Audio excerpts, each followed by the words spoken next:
Hey there, Expendables fans. This is Wesatron. Today we're taking a look at Diamond Select Toys Hale Caesar action figure from their Expendables 2 line.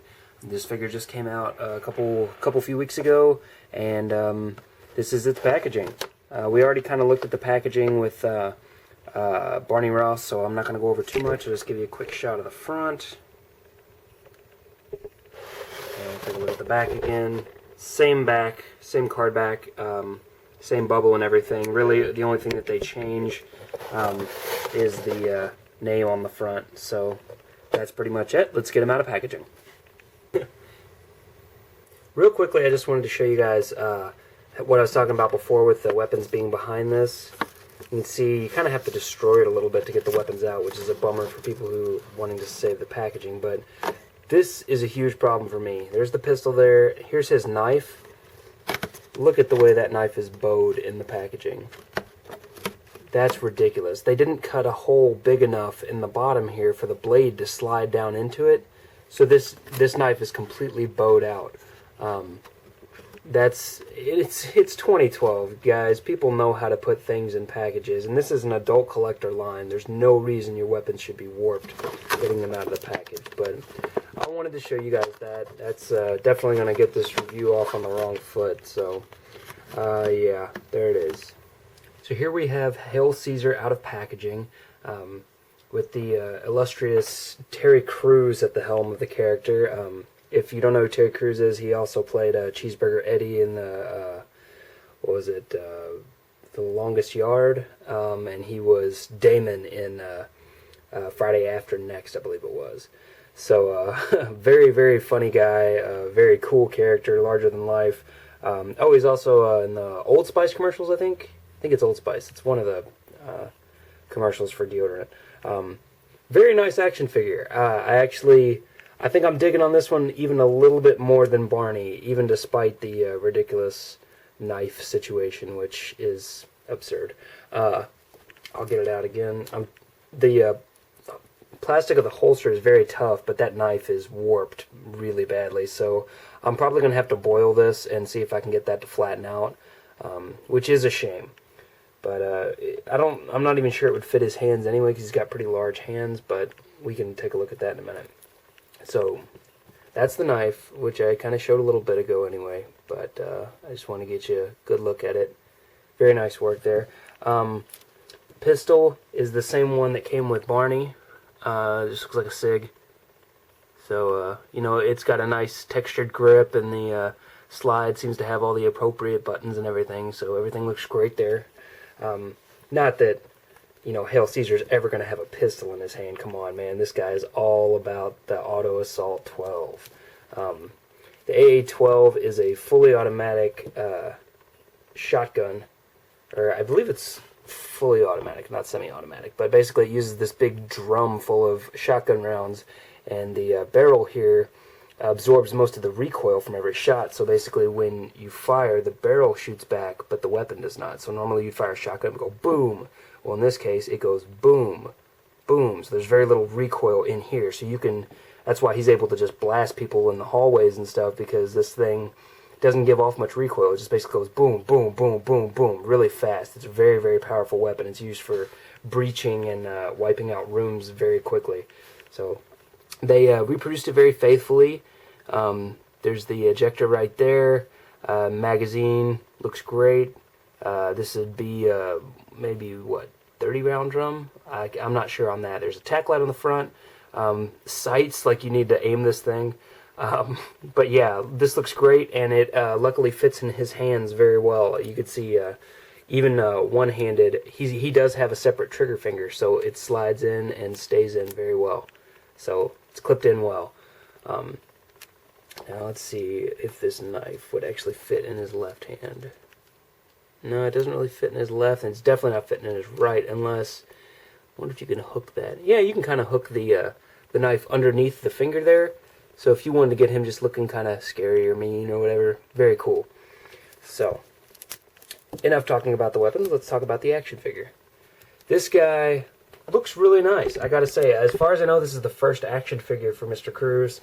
And they did a pretty good job capturing the likeness. You know, like dead on, it's like Yeah, it looks like Terry Crews. Kind of from this angle, it starts to look a lot more like him. Very, very cool, though. But initially, they had shown the sculpt without the ball cap, where he was just bald. So I'm curious at what point they decided to throw the ball cap in, if it was just that they were originally working off the idea of what he was going to look like, and then they finally saw the pictures from the movie. I'm not sure, but I'm glad they add the ball cap. Gives him a little variety in the group, which is very cool. So he's got his own unique torso here. And this is like a Molly style. It's odd because he's got this huge Molly tack vest, but nothing attached to it. These are all designed so that you can hook a pouch on them. So like pouch, pouch, pouch, pouch, pouch, pouch. You know, so you can customize your own tack vest. But he doesn't have any pouches at all, so he just basically looks cool with a Molly thing that's completely useless. But, you know, like I said, it looks cool. He's got his Expendables tattoo over here. Very, very, very cool. Free-floating elbow guards here, which are very similar to kind of how Mattel does their WWE figures. Free-floating watch, just like Barney. Nice leathery paint on the gloves there. Very, very cool. He's got also a separate gun belt from Barney. Same legs as Barney, as near as I can tell. They look identical to me, so I would say that they're the exact same, but don't quote me, because I might be wrong.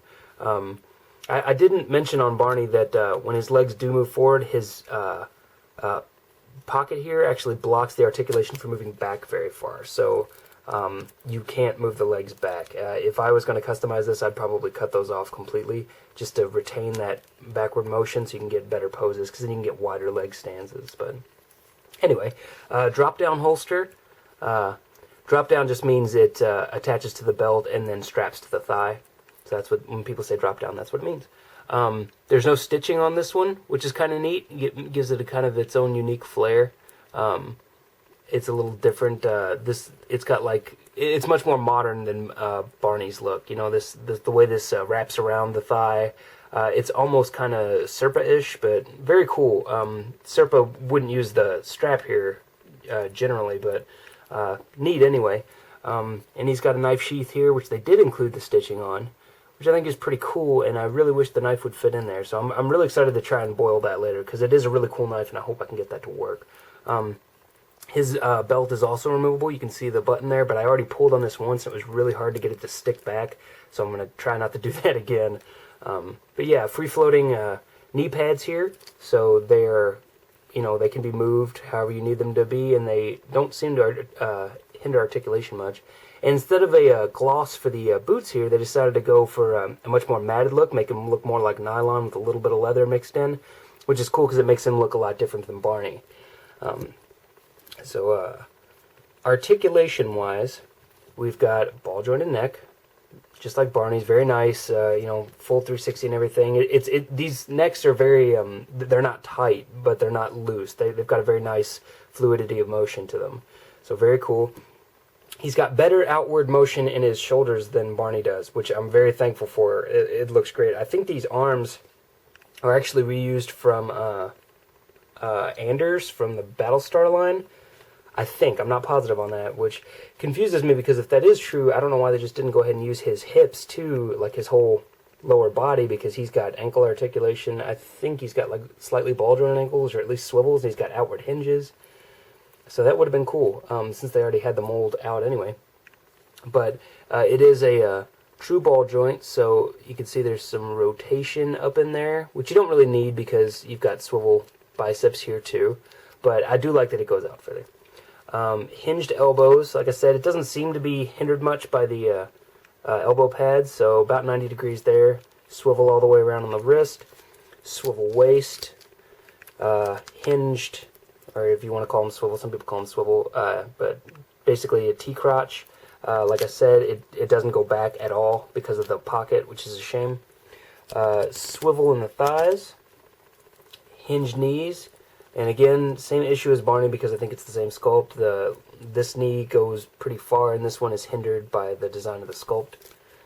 And then nothing in the ankles.